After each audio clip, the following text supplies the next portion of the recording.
दायित्व ग्रहण कले राज्य महिला कमिशन अध्यक्षा शोभना महांती सहित महिला कमिशन अन्य सदस्य आज दायित्व ग्रहण कर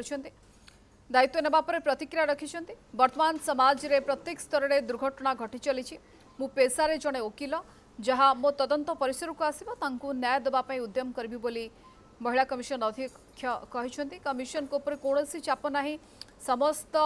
स्वार्थ रक्षा करने उद्यम करा कमिशन पक्षर महिला कमिशन होउची महिलांकर बापघर जी दोषी से दंड पाइब बालेश्वर बलंगा पटामुंडा घटन त्वरित पदक्षेप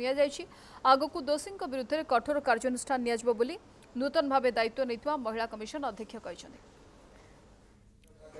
तो राज्य सरकार जो गुरु दायित्व देते ठीक भाव में सुचारू रूप पालन करने संकल्पबद्ध परिकर बर्तमान समाज रे प्रत्येक जगह विघटन घटी चलती खाली